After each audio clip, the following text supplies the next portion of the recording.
11 جماعت کے عزیز طلباء و طالبات، السلام علیکم۔ کل ہم نے ڈاکٹر ذاکر حسین کا لکھا ہوا مضمون آخری قدم شروع کیا۔ اس میں سے ہم نے ایک حصہ مکمل کیا۔ آج ہم دوسرے حصے کو پڑھیں گے۔ آپ اپنی کتاب کا صفحہ نمبر 37 نکالیں اور سنیں۔ اس کے پاس ایک خوبصورت سی کتاب تھی، چکنا چکنا موٹا کاغذ، نیلے کپڑے کی سبق سی جلد، پشتے پر سنہرے حرفوں میں لکھا ہوا حساب امانت۔ اس کتاب میں یہ اپنا پیسے کا حساب لکھا کرتا تھا، جس کو کبھی کچھ دیا تھا سب اس میں درج تھا۔ کہیں کہیں کیفیت کے کھانے میں بڑی دلچسپ باتیں لکھی تھیں۔ یہ سب بات کو لکھی گئی تھے۔ کسی یتیم کو پڑھنے کے لیے وظیفہ دیا ہے، 15 سال کی تاریخ دے کر کیفیت کے کھانے میں درج ہے۔ اب احمد آباد میں ڈاکٹر ہیں اور وہاں کے یتیم خانے کے ناظم کتابوں کے ایک کاروباری کو سخت پریشانی کے زمانے میں 2000 روپے دیے ہیں۔ کئی سال بعد کیفیت کے کھانے میں لکھا ہے کہ آج خط آیا ہے کہ انہوں نے رسول اکرم صلی اللہ علیہ وسلم کی سیرت پاک نہایت صاف اور سادہ زبان میں لکھوا کر 1 لاکھ نسخے طلباء میں مفت تقسیم کیے ہیں۔ خدا جزائی خیر دے۔ دلی کے ایک مدرسے کو ایسے وقت کہ اس کو کوئی مددگار نہ تھا 10,000 روپے دیے تھے۔ اندراج رقم کے سامنے کیفیت میں لکھا تھا، سالانہ رپورٹ پڑھی، ہر صوبے میں اس کی ایک شاخ قائم کی گئی ہے۔ اس صوبے میں تو گاؤں تعلیمی مرکز قائم کر دیے ہیں۔ یہ کام نہ ہوتا تو اس ملک میں مسلمانوں کی تمدنی ہستی کبھی کی ختم ہو چکی تھی۔ اس قسم کے بے شمار اندراجات تھے۔ اس کتاب کو یہ اکثر اٹھا کر پڑھنے لگتا تھا، خصوصاً کسی نادان دوست کی زبان سے دل دکھتا تو ضرور اس کتاب کی برگردانی کی جاتی تھی۔ اسے دیکھ کر کبھی کبھی مسکراتا بھی تھا۔ اس کا ارادہ تھا کہ مرتے وقت یہ کتاب ان لوگوں کے لیے چھوڑ جاؤں گا جو عمر بھر مجھے پہچانے بغیر میرا دل دکھاتے رہے۔ اس ارادے سے اسے بڑی تسکین ہوتی تھی۔ سوسنار کی ایک لوہار کی، انہوں نے ہزاروں دفعہ میرا جی خون کیا ہے، میں ایک دفعہ انہیں ایسا شرماؤں گا کہ بس سر نہ اٹھے گا، یہ سوچتا تھا اور خوش ہوتا تھا۔ ہوتے ہوتے بڑھاپا آن پہنچا، بدن جواب دینے لگا، روز کوئی نہ کوئی بیماری کھڑی ہے۔ ایک دفعہ دسمبر کا مہینہ تھا، سخت بیمار ہوا، بخار اور کھانسی، 1 دن 2 دن، تیسرے دن سینے میں سخت درد شروع ہوا۔ کوئی دوپہر غفلت رہی، ہوش آیا تو سانس لینے میں بھی تکلیف ہوتی تھی۔ نمونیا کا حملہ تھا اور سخت حملہ۔ شام سے حالت غیر ہونے لگی، بار بار غفلت ہو جاتی، تھوڑی دیر کو ہوش آتا، پھر غفلت۔ کوئی 4 بجے کے قریب ہوش آیا تو اس کی سمجھ میں آ گیا کہ اب وہ وقت آن پہنچا ہے جو سب کے لیے آتا ہے اور جسے کوئی بھاگ کر بچ نہیں سکتا۔ چارپائی کے پاس ہی میز پر وہ نیلی خوبصورت کتاب حساب امانت رکھی تھی، جسے ابھی بیماری میں بھی 2 دن پہلے اٹھا کر پڑھا تھا۔ چند لمحے اس کی طرف غور سے دیکھا، آنکھوں سے آنسو بہنے لگے، ایسے کہ تھمنے ہی نہ تھے۔ کتاب کی طرف ہاتھ بڑھا کر اسے اٹھانا چاہا، کئی مرتبہ کوشش میں اسے مشکل سے اٹھا پایا، پھر کچھ سوچ میں پڑ گیا۔ یہ عظیم انسان گڑی اور یہ چھوٹا خیال، ان کو شرما کر تجھے کیا ملے گا؟ تو اپنا کام کر چلا، منزل آ پہنچی، آخری قدم کیوں ڈگمگائے؟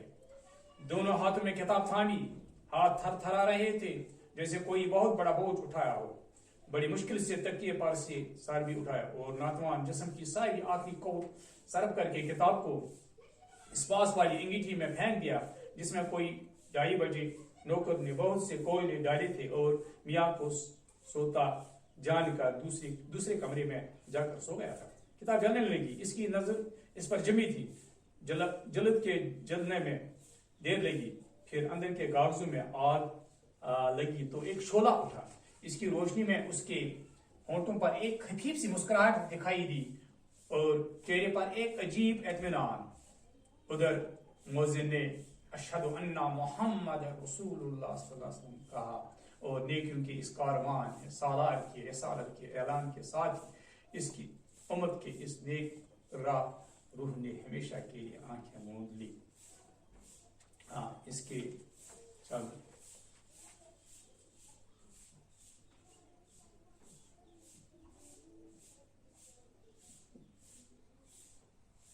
چند نئے الفاظ ہیں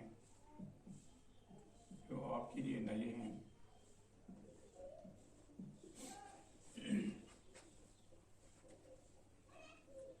سبق یہ سین بے کیب ہے.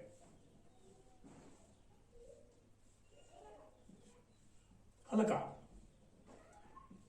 معمولی سا.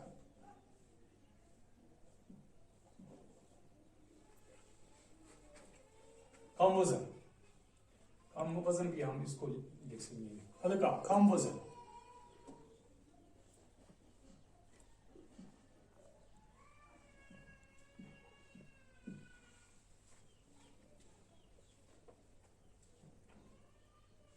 اسی طرح اندراجات جو بات بطور ثبوت اور یادداشت درج کی جائے.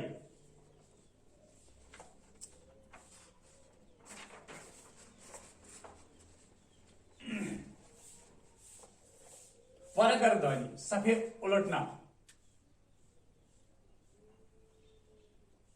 تسکین تسلی اطمینان. سو سنار کی ایک لوہار کی.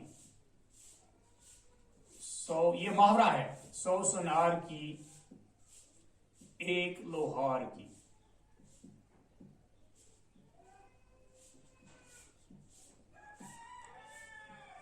سو سنار کی ایک لوہار کی. کمزور کی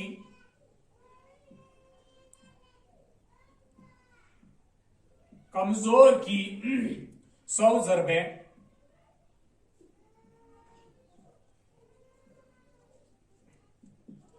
کمزور کی 100 ضربیں. زبردست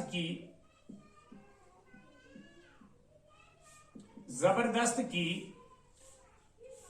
ایک ضرب کے برابر نہیں ہوتے. زبردست کی ایک ضرب کے برابر نہیں ہوتے. ضرب زخم کو بھی کہتے ہیں اور مار کو بھی، دھکے کو بھی. یہ محاورہ ہے. غفلت لاپرواہی. انگیٹھی آگ رکھنے کا برتن. خفیف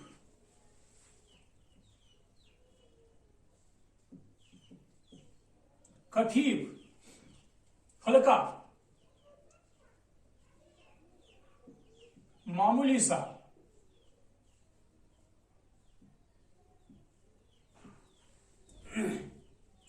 موزن آپ کو یہ معلوم ہے اذان دینے والا. آنکھیں مون لیں.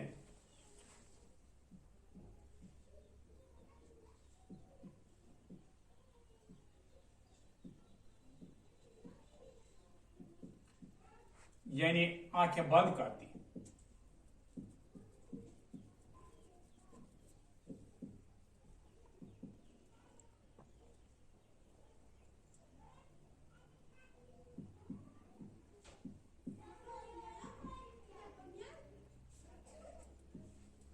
مر جانا بھی ہے. مر جانا.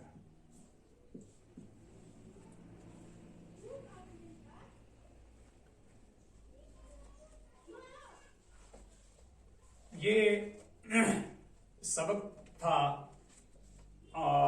ڈاکٹر ذاکر حسین کا لکھا ہوا. اس مضمون میں ڈاکٹر ذاکر حسین نے فنکارانہ انداز میں ایک ایسے نیک آدمی کی مثال پیش کی ہے جو آخر تک نیک کام کرتا رہا، لیکن دنیا کی نظروں میں وہ سب کام پوشیدہ تھے، کیونکہ وہ دکھاوے کے کام کرنے کے بجائے آخری دم تک سب کام خدا کے لیے اور لوگوں کی مدد کے لیے کرتا تھا.